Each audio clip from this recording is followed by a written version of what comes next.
So we are going to continue on with our diplomacy, but if you did want to learn more about Hawaii, if you've never been there, which I wouldn't be surprised, there are a lot of things you can do. You can read about it, you can learn about it. If you ever do get a chance to visit, again, keep in mind that you're visiting a country that belonged to other people. You are the visitor. They may be an American state, but that doesn't mean they want to be American.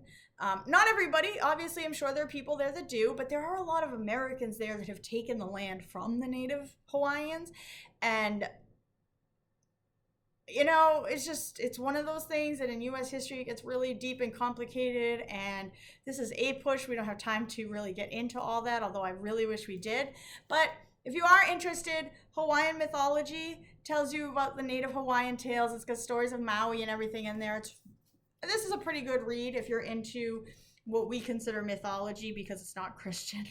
And again, if you ever visit Hawaii, just be respectful of the land. The U.S. has done enough there, and we will discuss that more when we talk about Pearl Harbor. But for now, we want to move on to our diplomacy theory because we have lots of diplomatic missions in the world. And when McKinley is assassinated in 1901, Theodore Roosevelt takes over as president, and he starts this new foreign policy of the big stick policy. And Theodore Roosevelt is probably famous for his saying, speak softly and carry a big stick. And he's going to use this concept of don't talk a lot, but threaten. And that's supposed to get people to kind of do what you want. And you can decide for yourself if it works. But even though this is APUSH, we do have to visit some history of what's going on in the Asiatic side of the world because, at least for where we work and where you guys go to school, you don't have that world history background yet. So let's start with Japan. So in 1853, Commodore Matthew Perry has pulled up in Tokyo Bay, which is a big insult, really, to the Japanese. You're not supposed to be in Tokyo Bay. That is not the trading port that is open. And most places in Japan and China don't have open trading. There's only certain times where you can go trade. And so the US pulls up outside of trading season and into Tokyo Bay, and they demand trading rights with the Japanese Empire. And the Japanese Empire is not really taking them seriously at the time. But things in Japan are also kind of going by the wayside because the Tokugawa shogun is not really holding up the way that the people of Japan want. And the shoguns are not running the country in a way that satisfies the daimyos and the samurai. And so they have pulled back their support for the shogun, which is going to lead to some problem. And in the same rough time period, the shogun learned that the British have defeated the Chinese in the Opium Wars, and that the Japanese are not going to be able to fight a super strong military at the moment, and so they have to decide how to respond to Commodore Perry. Again, they're not really seeing him as a threat. They just don't necessarily want to get involved in something that they don't think at the moment they can deal with the best they can. And so in 1854, they signed the Treaty of Kanagawa, which opens 3 trading ports to the United States. But the Japanese people are very angry with the treaty, and they are going to criticize the Japanese government for not taking a stronger stance against the United States. And in 1867, about 10 years later, the daimyo and the samurai are going to revolt against the Tokugawa shogunate, and they are going to remove the shoguns and restore the emperor. And so this young man, who's only about 15 at the time, his name is Mushido, he's going to take over as the emperor. He's going to change his name to Meiji, and he moves the capital from Kyoto to Tokyo. And this next following time period from 1862 to 1912, called the Meiji Restoration, this is when Japan is going to become their own world power.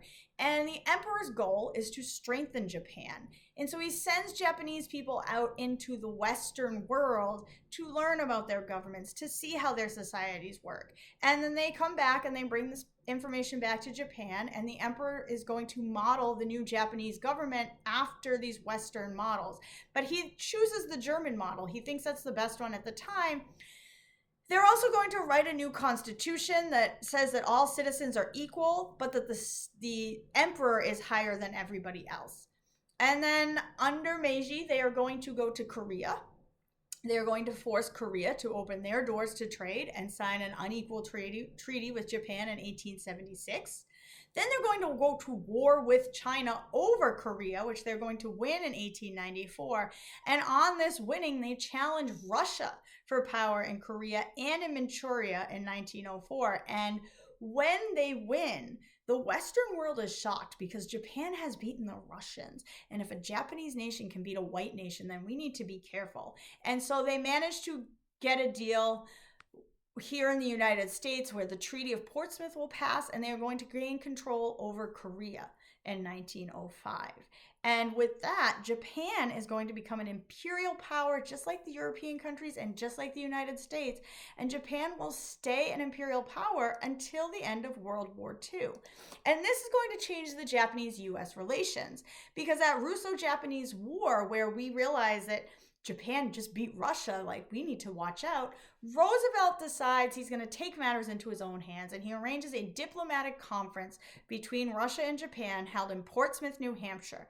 And that's where they agree to the Treaty of Portsmouth, where it says that Japan will get Korea. And Japan is okay with it, although a lot of Japanese nationalists believe that they deserve more from Russia than just Korea and maybe parts of Manchuria. And so this is going to come into play because at the same time, if you remember from Unit 6, the U.S. has anti-Asian sentiment. It's very strong, especially towards immigrants. And in California, the U.S. schools are segregated not by race, but by ethnicity. And so Asian children and white children don't go to the same schools, and the U.S. laws discriminate against Japanese Americans, and Japan considers this a national insult. And so Japan makes a deal with Roosevelt. It's called the Gentleman's Agreement. It's not a formal agreement. It's made in 1908. This is a formal agreement as a compromise between the president and the Japanese government. And the deal is that Japan will restrict the emigration of Japanese workers to the United States. And this restriction is going to include their right, the U.S. right, to exclude Japanese immigrants with passports from other countries. So they're not just Japanese. They could be Japanese coming from Britain, and they're still not going to be allowed into the United States. And in exchange for Japan restricting their immigration, California will repeal their anti-Japanese discriminatory laws. And so they are going to take away anti-Japanese laws. That doesn't mean anti-Asian, but anti-Japanese. And then Japan is willing to agree to these terms because they're becoming a world power. And they are looking to ally with other imperial powers.